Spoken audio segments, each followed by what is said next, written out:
మహామృత్యుంజయ మందిరంలో మహామృత్యుంజయేశ్వర్ మహాదేవ్ అంటే మన విశ్వంలో ఎక్కడా లేనట్టుగా ఈశ్వరుడు మృత్యుని హరిస్తాను, నీ మృత్యుని హరిస్తాను అని చెప్పి అక్షామూర్తిగా ఉన్నటువంటి దేవాలయమే ఈ మహామృత్యుంజయ మందిరం. మీరు గుడిలో లోపలికి వెళ్ళగానే అక్కడ హనుమ కనబడతాడు కదా, ఈ హనుమ మీరు ప్రదక్షిణ చేస్తారు.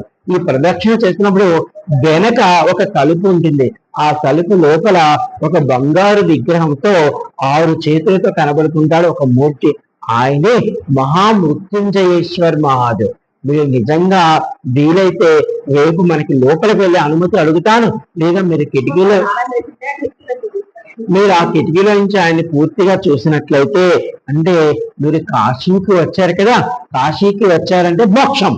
అయితే ఏమో ఏ జన్మలో ఏదైనా ఆపద్ మృత్యు ధర్మాల ప్రకారము అపమృత్యు ఉందేమో మనకి. అంటే ఇప్పుడు కాశీ వచ్చిన వాళ్ళు నిజంగా ఈశ్వరు యొక్క అనుమతితో స్వచ్ఛంద మరణం పొందాలి.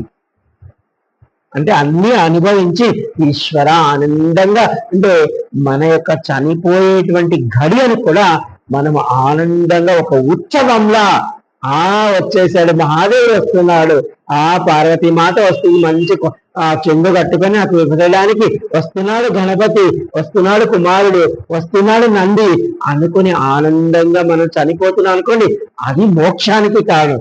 అలా కాకుండా ఏదో మనం మంచాన్ని పడిపోయి క్షమించారు ఏదో రోగంతో చనిపోయాం అనుకోండి, అందులో ఏదో కొంత దోషం ఉందని అర్థం.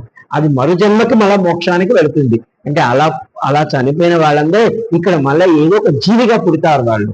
అంటే ఇప్పుడు మీరు అలా క్షమించాలి. అలా ఎవరెవరైతే చనిపోయేటువంటి కారణాలు మనకి తెలియదు కదా, ఈ క్షణం ఉన్నా మన మరుక్షణం ఏం జరుగుతుందో మనకి తెలియదు.